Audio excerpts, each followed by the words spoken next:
You think this is about shipping routes. It is not. Economic strangulation has never been about ships. It has been about time. How fast can you bleed a nation white? On April 13th, 2026, the United States Navy began enforcing a blockade of Iran using over 10,000 sailors and more than a dozen warships. The question is not whether it will work. The question is what dies first, their economy or everyone else's conscience. This is the story of a doctrine so old it predates steam. And it is also the story of why, in an age of container ships and oil tankers and global supply chains, that doctrine has never been more lethal. On April 12th, 2026, ceasefire talks in Islamabad failed. They failed after 21 hours of negotiation between United States and Iranian delegations. The White House had a choice. It could resume airstrikes, it could push negotiations forward, or it could do something older and more patient. It could squeeze. 22 hours later, the blockade began. Not announced as an act of war, announced as a quarantine. The legal language matters. You do not blockade a nation you are merely managing. You quarantine a nation you believe is diseased. The operation ran with military precision. More than 10,000 sailors. More than a dozen guided missile destroyers and support vessels, over 100 aircraft, the aircraft carrier USS Abraham Lincoln, the amphibious assault ship USS Tripoli, and standing instructions that no vessel, merchant ship, tanker, fishing boat, could enter or leave an Iranian port without United States Navy permission. In the first 24 hours, 6 merchant ships reversed course back to Iranian ports. They complied without shots fired. By April 14th, 8 tankers had been intercepted. All of them complied. The United States Navy did not fire a single weapon, and Iran's economy began to die. This is where you have to understand what economic strangulation actually means. It is not sanctions. Sanctions are a law.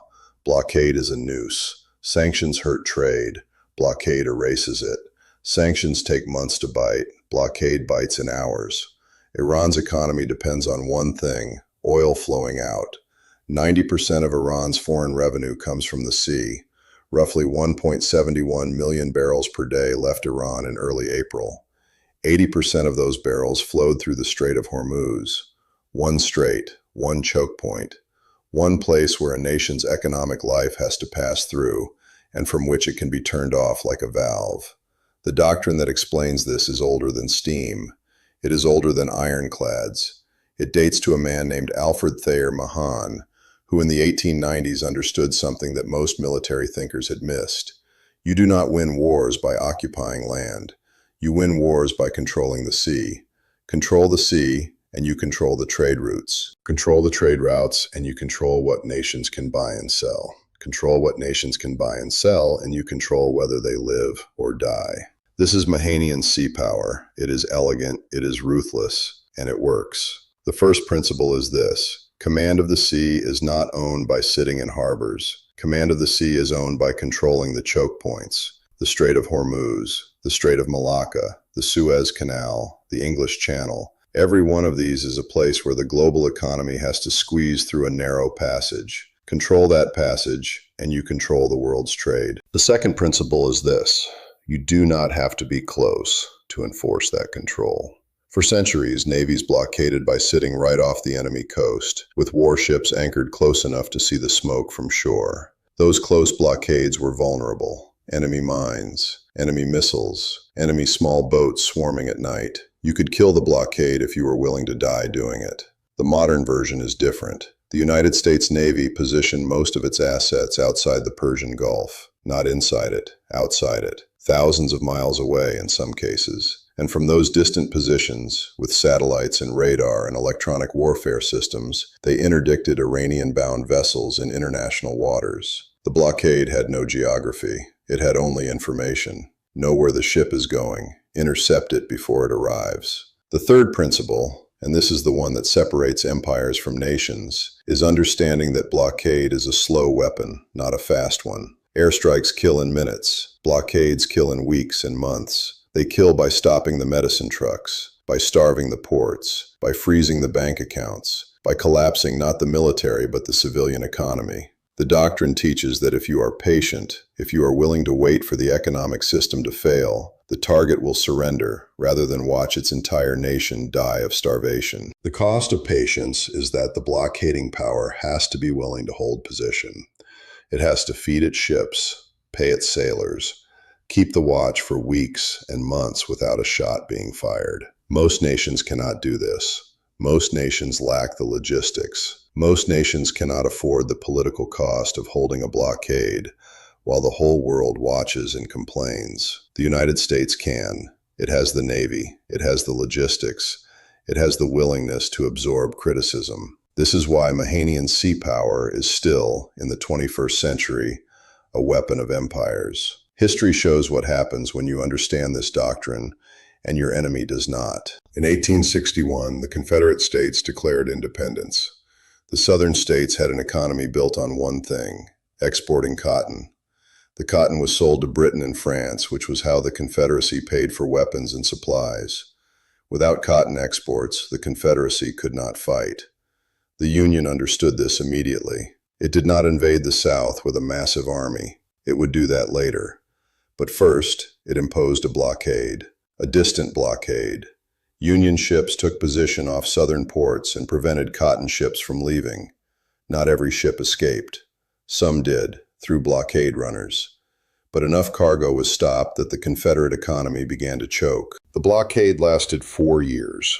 4 years of Union ships sitting offshore. 4 years of Confederate cotton piling up in warehouses with nowhere to go. 4 years of an economy that could not export and therefore could not import and therefore could not sustain a war. Did the blockade win the war? No. But it made the war unwinnable by any other means. The Confederacy could not buy weapons from Europe. It could not pay its soldiers in silver from foreign sales. The blockade turned the war into a test of attrition, and the North had more people and more factories and could absorb attrition longer than the South could. The Union blockade of the Confederacy was one of the first modern applications of Mahanian doctrine in total war, and it was lethal. But that is not the reference case that explains what is happening to Iran right now. There is an older one, more brutal. Between 1914 and 1919, the British Navy imposed a blockade on Germany. Not a close blockade, a distant blockade. British warships took position in the North Sea and prevented German ships from entering or leaving. The blockade was legal in its way. Britain was the dominant naval power. It could afford to maintain the watch. What happened next is the historical baseline for what economic strangulation does to a civilian population. Germany could not import food. It had a population of over 60 million people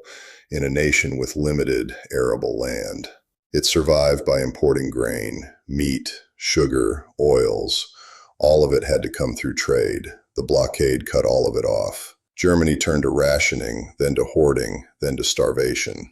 Over the course of the war, the blockade, combined with the war's demands on agriculture, created a famine.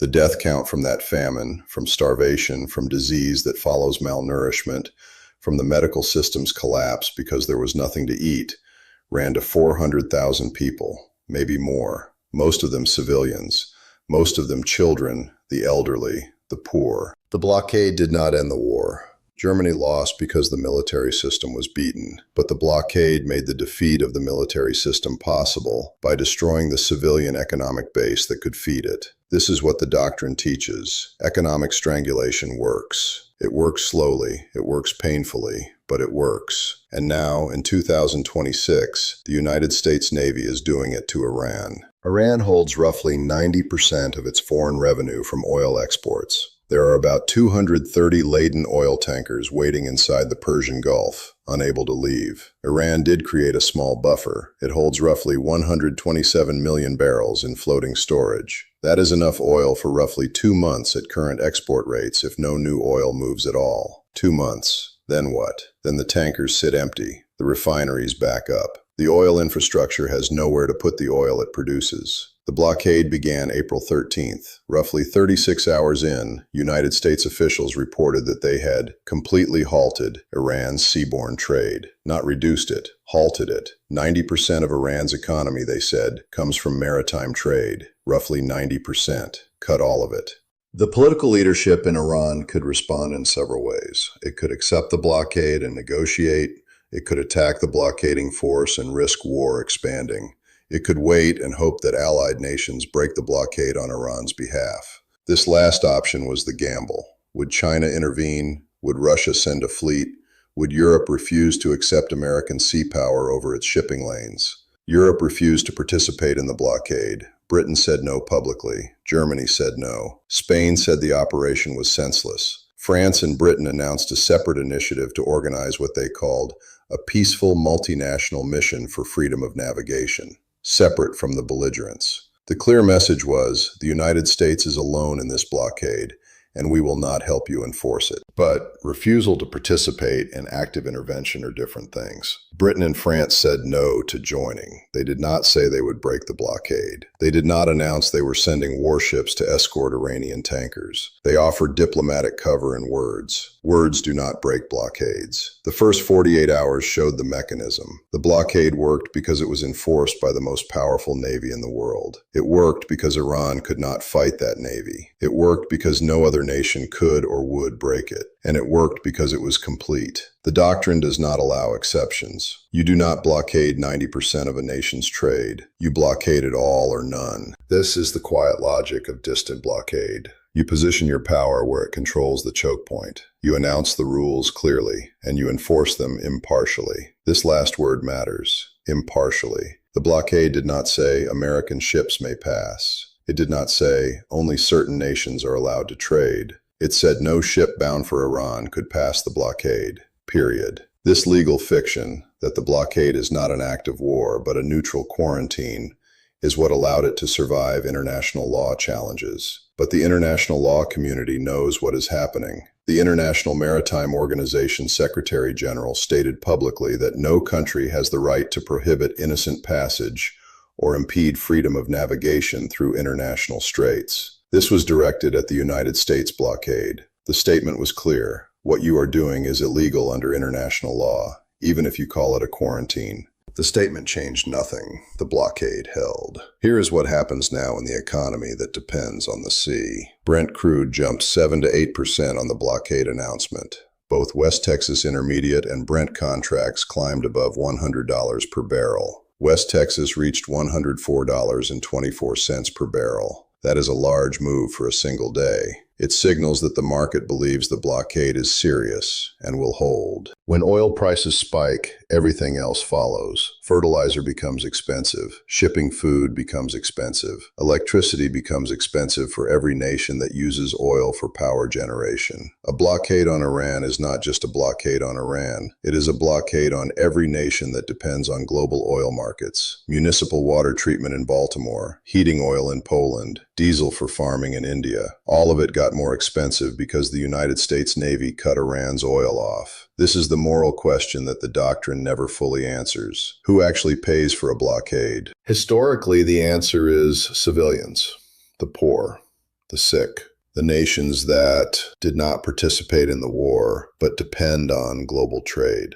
Blockades are presented as targeting regimes, but the historical record from Iraq in the 1990s, from Venezuela in recent years, from Germany in the First World War, shows that the cost falls on civilian populations. The regime survives, the generals eat, the poor starve. Is this more humane than bombing? Perhaps. You do not see bodies. You do not see fire, but the result is the same. The result is a nation slowly strangled by its inability to feed itself. Whether the blockade of Iran in 2026 is justified is not a question that strategy can answer. Strategy only asks if it works, and the doctrine is clear. If you control the sea, if you enforce the blockade completely, and if you are willing to endure the political cost, blockade works. It works slowly, it works painfully, but it works. An empire that understands Mahan's principle can strangle a nation from the sea. An empire that holds the choke points holds the world. This has been true since the 1890s.